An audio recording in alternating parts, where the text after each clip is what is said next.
Le terrible message de Francis Ngannou, suite à la perte tragique de son enfant, m'a brisé le cœur. Et pour comprendre comment guérir de la douleur de la perte d'un proche, regarde ça.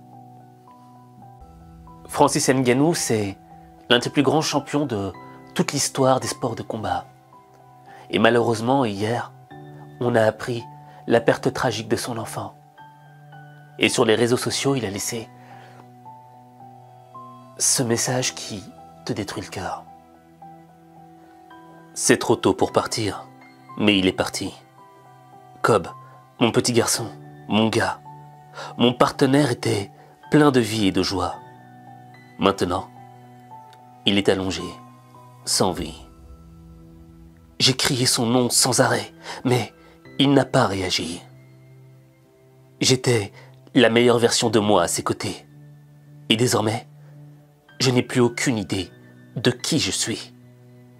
La vie est tellement injuste qu'elle nous frappe où ça fait le plus mal. Comment dois-je gérer ça? Comment peut-on vivre avec ça? S'il vous plaît, aidez-moi. Parce que je ne sais vraiment pas quoi faire, ni comment gérer tout ça. Lorsque j'ai lu ce message, rempli de douleur et de sincérité, ça m'avait rappelé la réaction de Mike Tyson. Mike Tyson, malheureusement, lui aussi avait perdu un de ses enfants, parti trop tôt.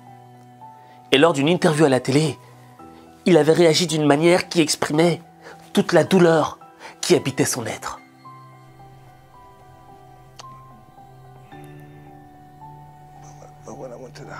Mais quand j'étais à l'hôpital, les gens qui étaient là voyaient leurs enfants qui étaient sur le point de mourir aussi.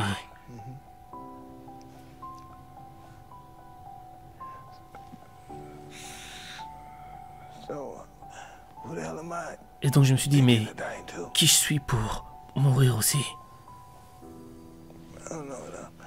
Je sais pas.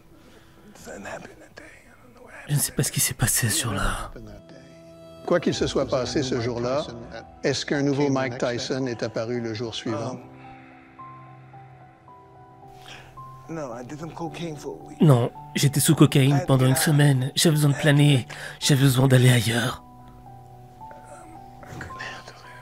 Je peux plus gérer tout ça. Tu dois partir. Tu comprends? Merci. Merci. Vous pouvez m'enlever ça? You okay? C'est ok.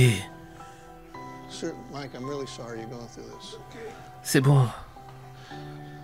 I'm sorry if we brought up. C'est ok. Je dois grandir. Je dois être un homme. Je dois arrêter de pleurer. You're allowed to cry, Mike. Ce qui est dur lorsqu'on perd un être cher, quelqu'un qu'on aimait profondément, c'est de se dire mais comment je peux gérer cette douleur? Comment est-ce que je peux gérer le vide que cette personne a créé dans ma vie? J'ai encore besoin d'elle. Moi, je pense qu'il faut commencer par la première étape.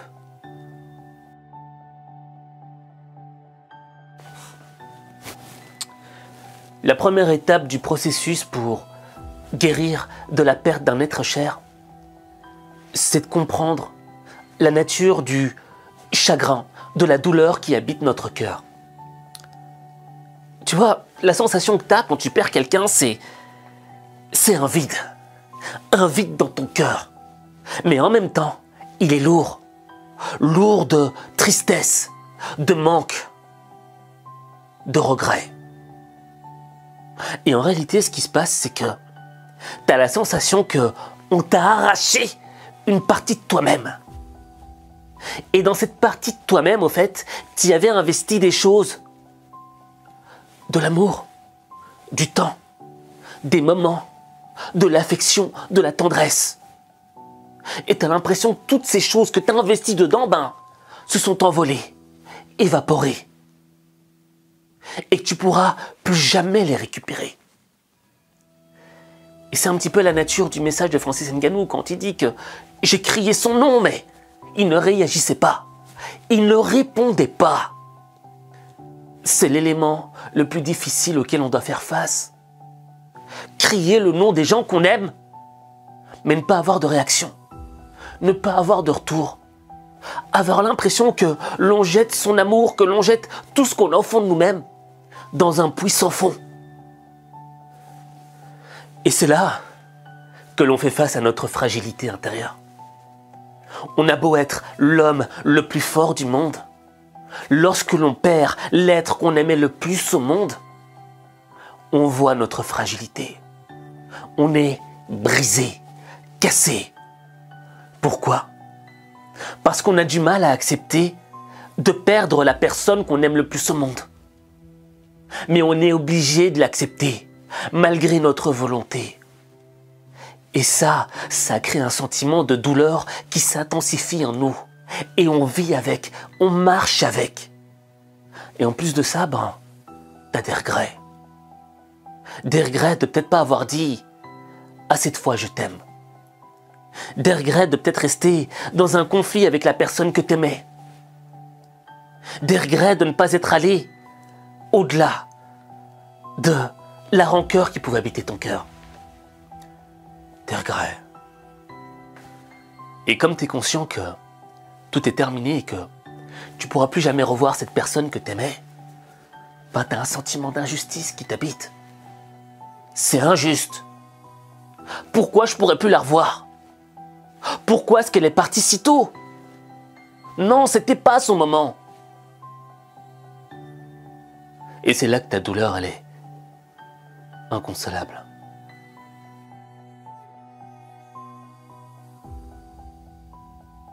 Cette douleur qui t'écrase et qui te brise en 1000 morceaux,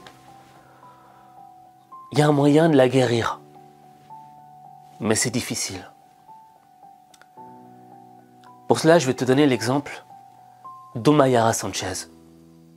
Omayara Sanchez était une petite fille de 13 ans, une Colombienne. Et un jour, dans son village, il y a eu une inondation terrible.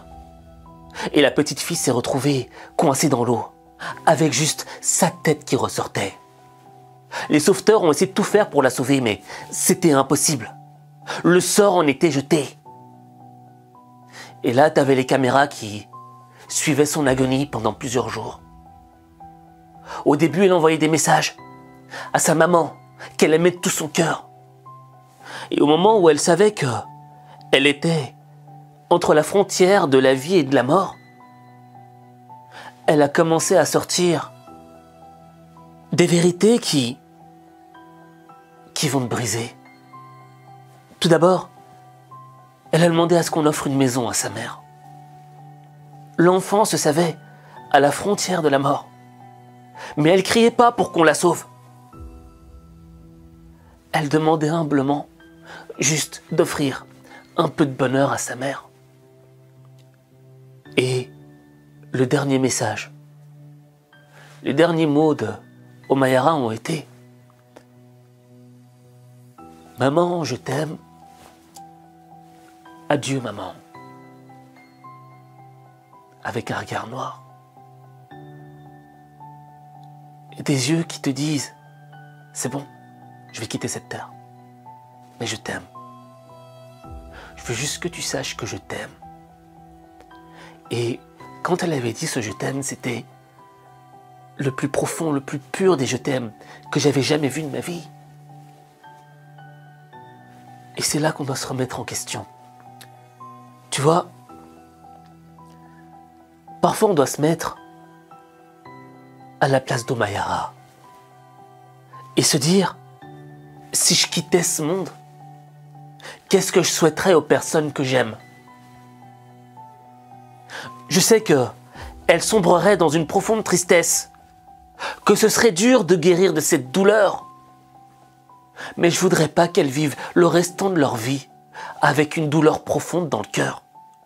Je ne voudrais pas qu'elles sombrent dans la noirceur du monde. Je voudrais qu'elles essayent de guérir, mais qu'elles vivent leur vie, qu'elles soient heureuses. C'est tout ce que tu souhaiterais aux personnes que t'aimes si tu venais à quitter ce monde. Parce que les voir pleurer tous les jours, tous les restants de leur vie, te briserait de l'intérieur, de la position où tu serais.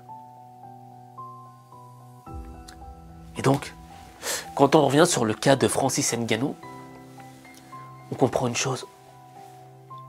L'homme appelle à l'aide. L'homme a des difficultés à gérer cette situation. Il ne comprend pas. Parce qu'il est victime de la plus grande douleur du monde. Perdre un enfant.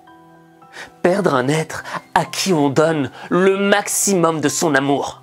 Sans jamais rien attendre de retour. Et quand t'as vu que t'as beau l'appeler, mais qu'il répond plus, c'est difficile de se relever. Regarde Mike Tyson. Il a sombré. Il a dit que pendant une semaine, il avait pris de la cocaïne. Parce qu'il en avait besoin, il avait besoin de respirer. De se relever de cette douleur. Mais la vérité, c'est que les gens qu'on aime n'attendent pas à ce qu'on sombre dans la noirceur du monde, qu'on sombre dans les drogues, dans l'alcool, et qu'on soit au bout de notre vie, chaque jour de notre vie. Au fait, l'un des meilleurs moyens de guérir de la douleur, c'est de faire son deuil. Faire le deuil, c'est accepter le vide. Faire le deuil, c'est accepter le manque qui habite notre cœur. Mais les gens qu'on aime, en partant, nous ont légué quelque chose. Pas un élément matériel, mais un je t'aime. Le même je t'aime que Omayara Sanchez. Parce que dans un je t'aime, il y a plusieurs dimensions. Tout d'abord, il y a le pardon. Pardon pour le mal que j'ai pu te faire. Pardon de briser ton cœur. Parce que je sais que je vais te faire mal en quittant ce monde. Mais aussi, il y a un pardon de merci.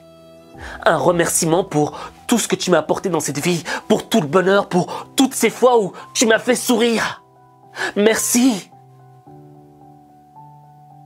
Ce je t'aime, il est composé de ces deux éléments. Merci et pardon. Et ce je t'aime, c'est une flamme. C'est une flamme qui habite notre cœur. Malgré qu'on nous ait arraché une partie de l'être qu'on aime, cette flamme existe toujours à l'intérieur. Raison pour laquelle on est ému lorsqu'on pense aux gens qu'on aime. Parce qu'il y a toujours une partie d'eux qui habite notre cœur. Et donc, faire le deuil, c'est aussi passer à l'action. Et la plus belle des actions que tu peux réaliser pour cette personne que t'aimes, c'est d'honorer sa mémoire. C'est de vivre ta vie au maximum. Ne jamais reculer. Atteindre tes rêves. Devenir la meilleure version de toi. Tout faire pour honorer sa mémoire. Honorer sa mémoire, c'est quoi? C'est vivre la vie qu'elle aurait voulu que tu vives. C'est accomplir des choses qu'elle aurait voulu que tu accomplisses. C'est réagir face à l'épreuve telle qu'elle aurait voulu que tu réagisses. Ça, c'est honorer ses morts.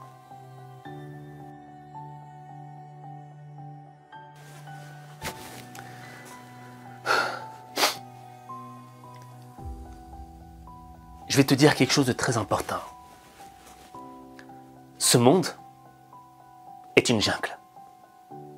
Il est composé de serpents, de langues de vipères, de gens qui veulent te voir devenir une locumène, que tu perdes totalement confiance en toi.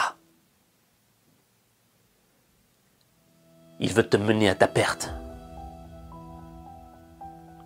Mais la somme de tous ces gens méchants, la somme de toutes ces langues de vipères, ne pourra jamais faire le poids face à 1 gramme d'amour pur de la personne que tu as le plus aimée dans ce monde. Jamais. Et c'est là que tu dois comprendre une chose extrêmement importante. C'est que cet amour qu'on a légué dans ton cœur, cette flamme éternelle qui te suivra jusqu'à l'au-delà, est une boussole. Est une boussole qui doit t'aider à continuer d'avancer, malgré la douleur, malgré la peine qui habite ton cœur.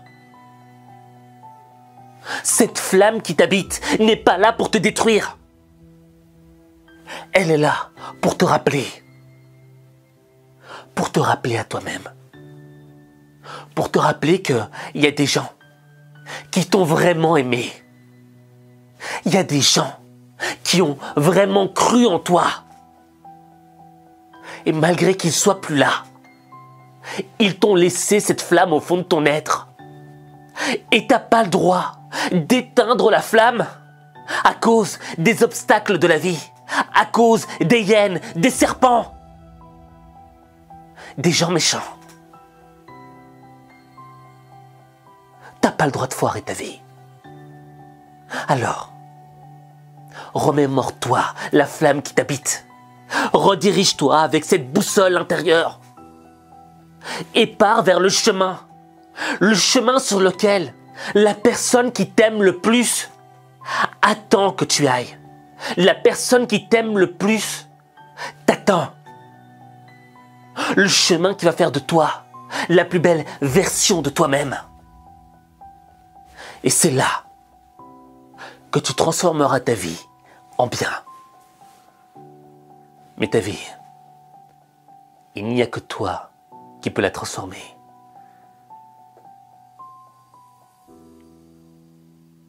Il n'y a que toi.